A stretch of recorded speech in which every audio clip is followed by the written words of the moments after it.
En la Ciudad de México, en el año de 1641, había una calle que la gente evitaba de noche. No por la oscuridad. No por los ladrones. Porque en esa calle, si escuchabas pasos detrás de ti y alguien te preguntaba qué horas son, lo más probable es que no amaneciera. Esto es Folio Negro. Archivo número 14. Lo que vas a escuchar pertenece al folio que nadie quiso firmar. Abramos. Folio número 14. Categoría: leyenda. Las fuentes son tradición oral y memoria. Lo que sigue, tú decides qué creer. El México virreinal del siglo XVII era una ciudad de contrastes brutales. De día, palacios, conventos, el bullicio del Zócalo, la catedral en construcción permanente. De noche, oscuridad casi total. Los faroles eran escasos, la vigilancia mínima, y las calles del centro eran territorio de quien se atreviera. No había policía como la conocemos. Había alguaciles que cubrían zonas grandes con patrullas esporádicas. Y había, en teoría, la protección del orden colonial, que un noble no atacaría a un transeúnte porque eso sería una deshonra para su linaje. Esa teoría tenía una excepción. Se llamaba Don Juan Manuel de Solórzano. Don Juan Manuel de Solórzano. Sobrino del virrey Marqués de Cadereyta. Eso en la Nueva España de 1640 era lo más cercano a ser intocable. No tenía necesidad de robar. No tenía enemigos que vengar. Lo que tenía, según los testimonios que recoge Luis González Obregón en México Viejo, era algo más difícil de explicar: curiosidad sobre la muerte de los otros. Salía de noche embozado en una capa oscura. Solo o con un sirviente. Y cuando encontraba a alguien caminando por las calles del centro, se acercaba y le preguntaba: ¿qué horas son? Si el transeúnte respondía y se detenía, don Juan Manuel lo atacaba con un estoque. Si el transeúnte seguía caminando sin contestar, lo dejaba ir. ¿Pa' qué te miento? Eso es lo que dicen las fuentes. No hay una explicación psicológica que lo abarque todo. Un noble, en plena posición de privilegio, que salía a matar por la noche porque podía. Porque el sistema colonial lo protegía. Porque nadie iba a creer, o a atreverse a denunciar, que el sobrino del virrey era el asesino de las calles. Operó así durante años.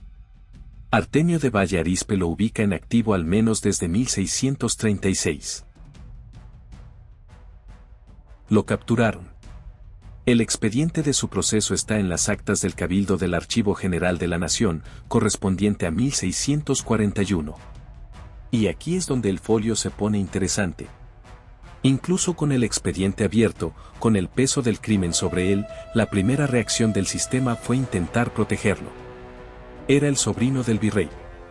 El proceso debería haber desaparecido. No desapareció porque el número de víctimas era demasiado grande para ocultarlo completamente. Las familias de los muertos tenían nombres. Los vecinos de las calles habían visto. Los alguaciles tenían declaraciones.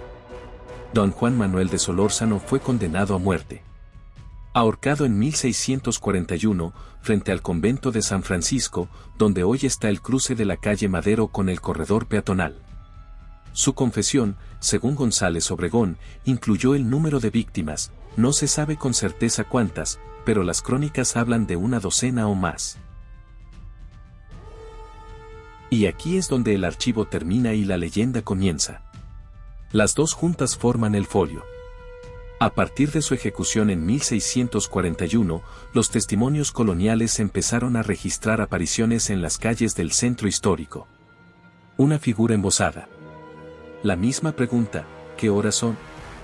Las crónicas del siglo XVIII son específicas en la descripción: se escuchan pasos, se siente frío repentino, y la figura aparece. Si le dices que no tienes reloj, desaparece.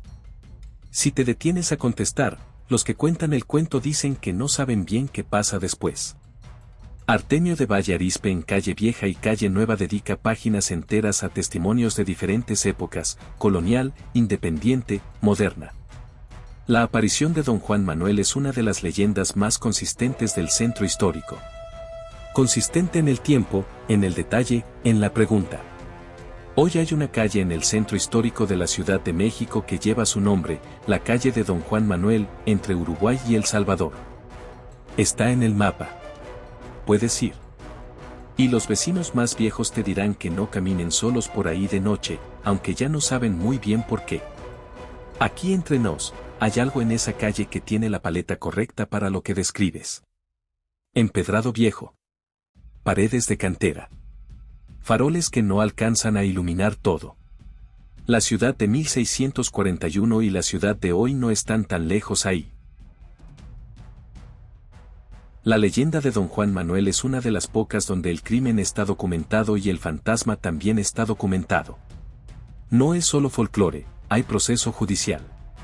Y no es solo historia, hay gente que jura haberlo visto todavía. Y este es el dato que nadie repite, que el crimen de Don Juan Manuel fue posible porque el sistema colonial lo protegió durante años. Que sin la estructura de privilegio que lo brindaba, habría sido detenido mucho antes. Y que el centro histórico de la Ciudad de México, que lleva su nombre en una calle, todavía carga con eso. Las ciudades tienen memoria. Y a veces esa memoria camina de noche con capa y pregunta la hora. Hay algo en la pregunta ¿qué horas son?, que no suena inocente después de escuchar este folio. Es una pregunta que hacemos todos los días. Una pregunta de cortesía, de contacto, de presencia en la ciudad. Don Juan Manuel convirtió esa pregunta en trampa. Y la ciudad no lo olvidó. Lo inmortalizó en una calle, en una leyenda, en 400 años de pasos nocturnos. ¿Cuántas ciudades llevan el nombre del crimen que no pudieron olvidar? ¿Cuántas calles son eso, la cicatriz que quedó de algo que no se pudo enterrar del todo? El folio se cierra. La calle sigue ahí. Si este folio te dejó algo, suscríbete. Cada semana se abre uno nuevo. Y si conoces una historia que merezca su propio folio, déjala en los comentarios. Aquí leemos todo. Folio número 14, cerrado. Hasta el siguiente archivo.